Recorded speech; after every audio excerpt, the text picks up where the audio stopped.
The newsroom, where untold story is revealed. There are those who are powerful, and this country has seen many powerful people. Every day they abuse Museveni, they draw him in cartoons with a sharp pointed head.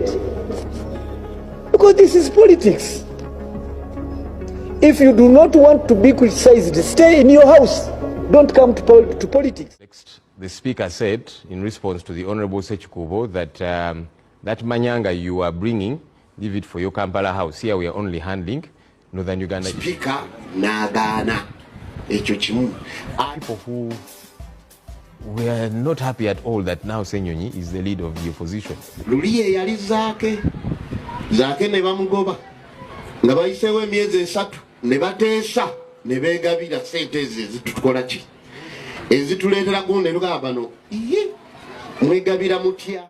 Simon Kagwanjala, my work, the work of the leader of the opposition is to keep the government in check.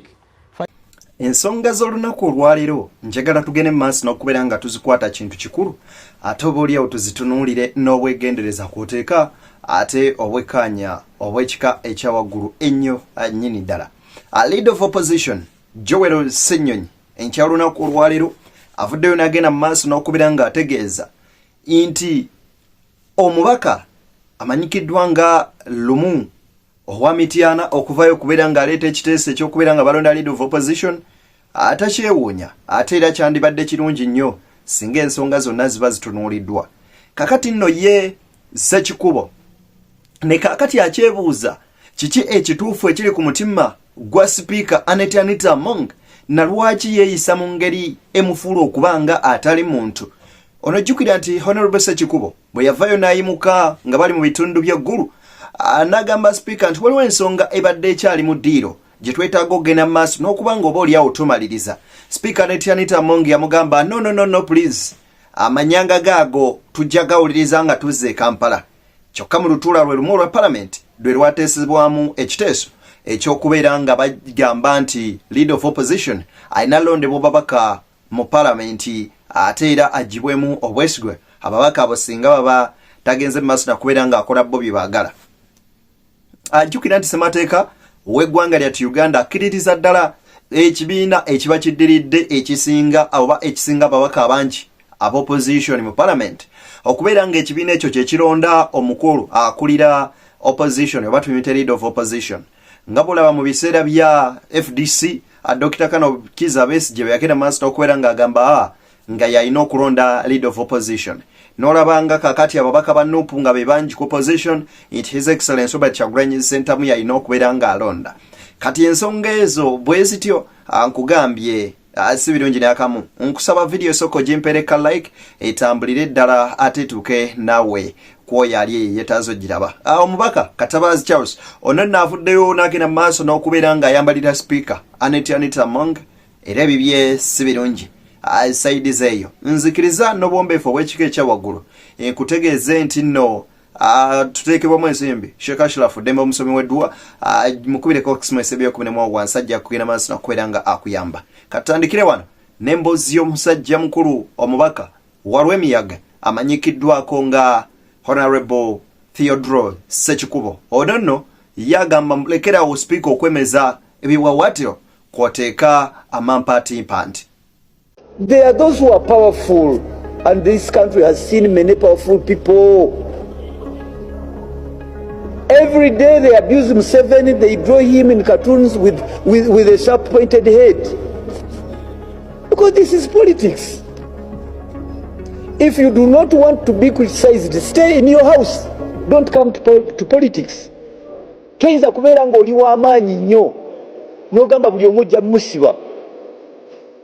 Ekyo tusaba Madam Speaker Anita Among bw'abeera nga speaker wa Parliament kitegeeza abantu aboogera ku nsonga z'obuntu baveeko leka kubasiba. Baveeko. Ani anayogera kati? Ababaka ba Parliament obalaba wano n'abasajja abasima empale bonna bagudde bwe bati. Bw'omanyi ab'amaanyi mu Parliament abatambula ne swaga wano. Ebigambo bya Honourable Ssekikubo zisibiwa omuyadde akamu n'akeddagala. Ono n'ategeezezza nti ng'omukulembeze w'eggwanga Museveni tibuhabulwe bagenda maaso n'okubeera nga bamukuba mu cartoons. Neggwe kikigwe ekikufuula okubeera nga weefuula atayagala kumanya sipiika wa parliament Anita Among. Ono nno mu ngeri y'emu agenze mu maaso n'okubeera nga yongerako n'ategeeza nti ekituufu kiri nti akadde kajja kutuuka nga temukyali mu bifo bye mulimu kubanga tulabye abanene bangi nga kaakati munnange kye bagamba nti emirembe engalo. So mubaka Theodore Sekikubo nkugambye talina kigambo kiwoomu na kimu eri mubaka ono. Njagala okubeera nga akujjukisa nti gweyagala olanga naffe simu zaffe weziriwo wansi ku screen genda maaso n'okubeera nga otukubirako ate tujja genda maaso n'okubeera nga ensonga tuzikolako butereevu nnyo nnyini ddala gwe wenna eyo gy'osinzirira ogenda maaso n'okubeera nga otukulembera. Kakati nno Lop Joel Ssennyonyi ono n'afuddeyo n'agenda maaso n'okubeera nga ayanukula Speaker Anita Among kw'otadde omubaka wa Mityana Mike Dwanga Lumu era nzikiriza nkuwe ebigambo bino nga bwe biri. Listen to the context. The Speaker said in response to the Honorable Sekikubo that that manyanga you are bringing, leave it for your Kampala house. Here we are only handling Northern Uganda issues. So in other words, according to her, anything outside of Northern Uganda issues is manyanga. So that's what I was saying. But now you're entertaining more manyanga because it's outside Northern Uganda issues. But you kept saying that you're going to play a clip where I was saying they're being given money. They are being used by the Speaker. Simon Kagwanjala, you said that I said that they have been given money and that's why they're bringing this bill. They are being used by the Speaker. And you said you're going to play the video as waiting for it. That exactly is the video. They're being used by certain people. Okay, so it's okay to amend your words. Now you have amended. But that's the same thing that I have been saying, that when you bring such a bill and you're focusing on just one particular area, you're feeding into the narrative of those who are saying you are clearly targeting a particular individual. But there's also this narrative that and so on. vanguards of democracy do not want to be checked, to be tested. That taking you through processes would be offensive, appears now offensive. But who has that said if there was to be an election for a leader of opposition, it would not augur well with the opposition, with the leading opposition in power. That's actually not true. You see, what some of us are saying is, if you want multi-party democracy to grow. Joel Ssennyonyi mu bigambo byayongedde n'agenda mu maaso n'okubeera nga akkaatiriza nti nze sirina kizibu kyonna mu kuva mu ntebe eno wabula bababaka abamu balowooza bakufiira ku opposition ng'ate omulamu omunene gwagenda mu maaso n'okubeera nga tumaamulako Museveni mu ntebe ate tugere mu maaso n'okubeera nga tutwala ate oba oliawo obuyinza. Ono Ssennyonyi agamba nti ekikulu kyandibadde nti bwe tuba nga tutambulira ku system ya multi-party. Multi-party yenfuga ey'ebibiina by'ebyobufuzi kumwe abaasoma ku political science. Ebibiina ebyenjawulo era birina enzikiriza ez'enjawulo. So bwe kiba bwe kityo nti twandibadde tukola reform okuviira ddala ku sides zombi eza parliament, tunuulire wa speaker, tudde wa prime minister, tudde ku ludda lwa opposition, tusobole okubeera n'eggwanga oba oliawo eryeyagaza. And your intentions are good, then seek to grow the entire of it. Yeah, because multi-party politics is not just on one side of parliament. That's why there is the right side of the speaker and there is the left side of the speaker. So if your intentions are good intentions, yeah, because maybe it would be an okay thing to say that, yeah, let all these leaders be elected. I'm not even saying it's a bad thing. I was elected by the people of Nakawa to go to parliament, and they gave me their mandate. So democratic processes are okay. No one is saying it is a bad thing. Yeah. Kakati nno gubadde gukyali gutyo omubaka amanyikiddwako obulungi nga Charles avuddeyo n'agenda mu maaso n'okubeera nga ategeeza nti binene ebyokubeera nga bakunyakunya leader of opposition Joel Ssennyonyi bo okugenda eggulu kinene teyali kyekigenda mu maaso n'okubeera nga oba oliawo kiteesebwako mu parliament era agamba nti luno lwali lukwesikwesi lwa speaker kwoteeka n'abo abamukkiririzaamu abagenda mu maaso n'okubeera nga bakiise era yagamba nti bo ng'ababaka aba opposition abamu n'abatuula kakiiko aka shadow cabinet tebagenda mu maaso n'okubeera nga oba oliawo bafuna any notification oba nga babagamba nti nno balina okubeera nga batula wabula bakola kusalawo okwabwe ne bagamba nti ababaka ffenna tujja kusituka tugende eri okusinziira ku kiwanuko kya speaker kyeyagenda mu maaso n'okubeera nga issuinga ono nno agamba nti leader of opposition yaali mabega we Joel Ssennyonyi olw'okubeera nga agaana okutambula okutalaga eggwanga ng'ekizibu ekiri mu Uganda sigenda mu maaso n'okubeera nga batwala parliament mu bitundu abantu gye bawangaalira wabula ekiruma bannayuganda kwe kutereeza ebyo ebiruma bannayuganda n'okubatuusaako ebyetaago oba kye twandiise service delivery mu bitundu byabwe gye bawangaalira. Speaker n'agaana ekyo kimu ate bino ebyokusalawo basalawo busazi ne bagamba tuteesezeeko eggulu naye nga oludda oluvuganya gavumenti kati tulina kye bayita commission be bakama baffe kubeerako abantu 9 speaker, deputy speaker, leader of opposition, prime minister, minister of finance ne ba commissioner ba member of parliament aba bulijjo 4 NRM inako basatu opposition tuinako omu luliye yali zaake ne bamugoba nga bayiseewo emyezi 3 ne bateesa ne beegabira sente ezitukola ki ezituleetera gunde lugabano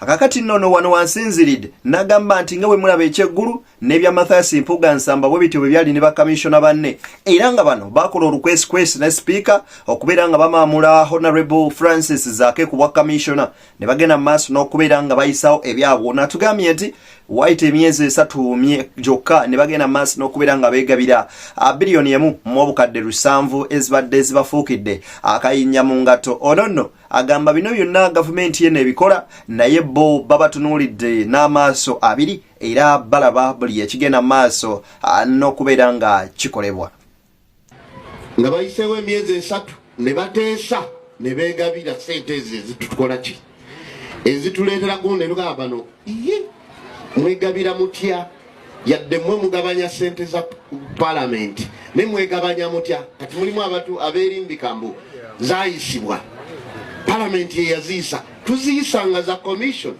ne tetukyogerangako nti kubeereko service award kubeereko ki kati kyekimu ne kino awo okugenda eyo basaasaanyiza obuwumbi nga 5 mu nnaku mmeka 3-4 lwakuba abamu beekwasa n'ebimu kati wano wawoze balaga naye waliwo endala ze bayisa muki mu kadirisa waba bagambye miliyoni 1.6 zokka kubanga ze ziri official era ze zayisibwa official naye waliwo endala ziri unofficial ze bakoze ki ze bafunye kati ffe bwe tubiraba ne tuvaayo ne tugamba kino kikyamu kubanga bye bateeserezza eyo era tusobola obiteesezaawa mu parliament eri emu kakati gwe bw'oteesa n'ogamba tugende eri n'olagira bulagizi nga naye waliwo omuntu akulira oludda ettundutundu eddene nga tomuteeze ebigambo obiwulidde bwe bityo nno bwe biri kakati nno leader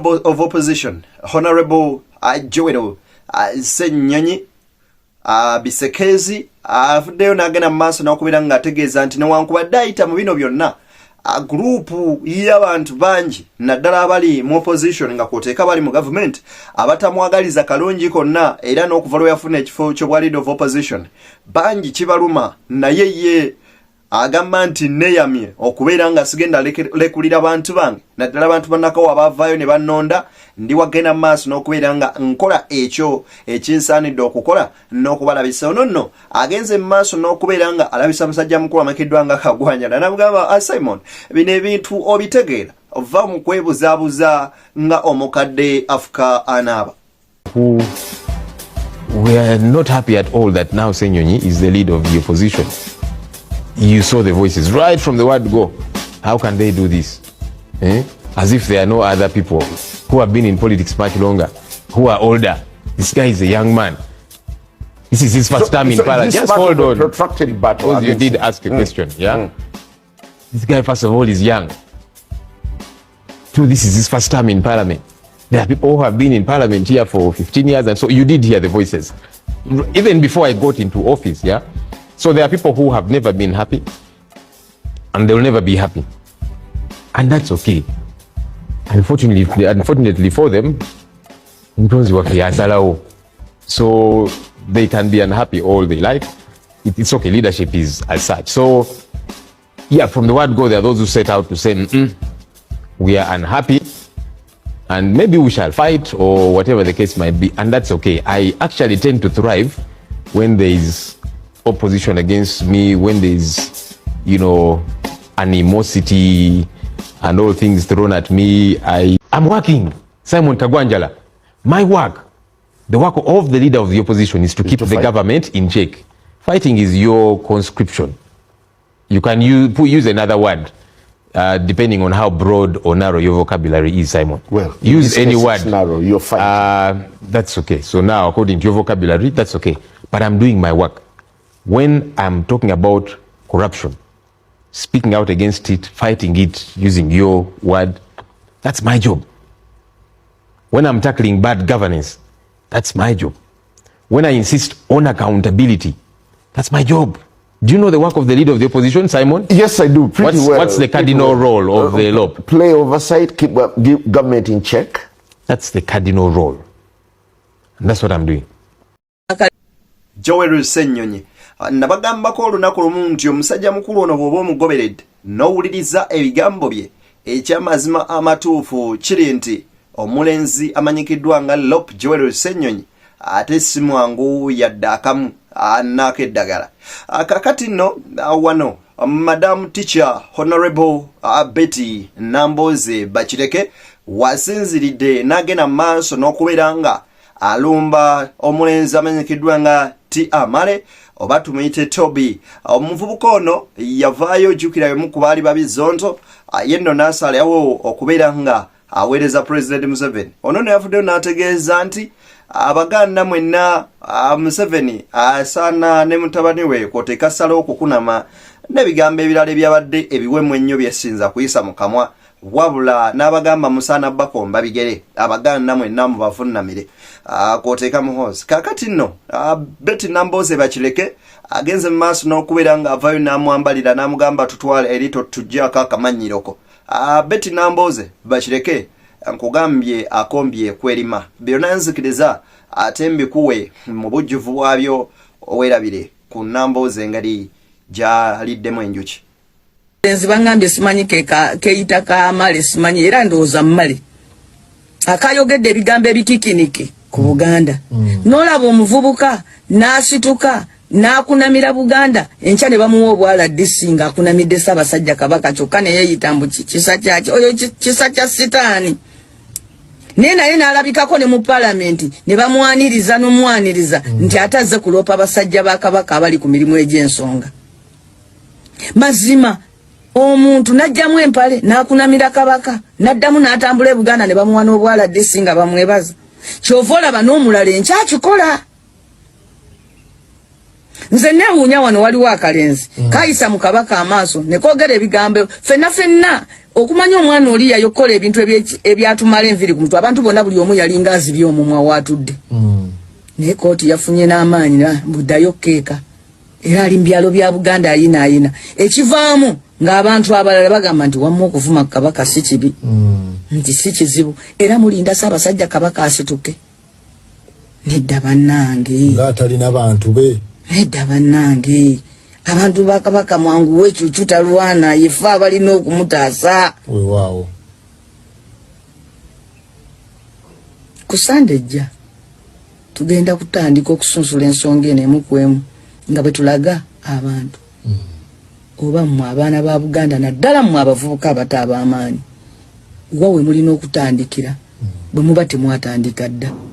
Buli muntu addemu towulira mirembe ng'omazeeko wiiki nga topostinze kintu kyonna kikwata ku Kabaka ng'omuwaana. Ekirala ebeere routine gubeere gwa naggomola omuntu yenna okwasanguza ebigambo ebiyinza okwennyamiza okuvoola okunafuya okumalamu amaanyi okutyoboola okukakkanya ekitiibwa ky'Obuganda. Beyond the newsroom ku BTN Media ebigambo bya Madam Teacher bibadde biwanvu ate nga biwoomu naye ekituufu kiri nti bannayuganda twagale nnyo ensi yaffe n'okubeera nga tweyagaliza ekyo ekisingayo ate tusobole okubeera nga eggwanga lyattu Uganda tulitwala mu maaso. Mbagaliza bye munjagaliza naye ate mbagamba kimu nti mwagale nnyo Katonda kuba omuntu alimu entiisa tayinza butalemererwa kubeera nga oboolyawo awa abantu abalala ekitiibwa n'okwekuumira mu mirembe. Eddembe tuba nalyo oboolyawo nga tulyewadde. Mwagale nnyo ensi yammwe, lwanirira eddembe lyo nga bw'olwanirira n'eddembe ly'omulala. So tusobole okubeera nga tutambulira wamu mu ggwanga lyattu Uganda. Nsigadde nze Deni, BTN Media, Beyond the Newsroom, where untold stories revealed. Tusinkane mawulire gaffe agaddako ate era tufune ensonga nga bwe ziri era bwe zigenda mu maaso n'okubeera nga zitambula.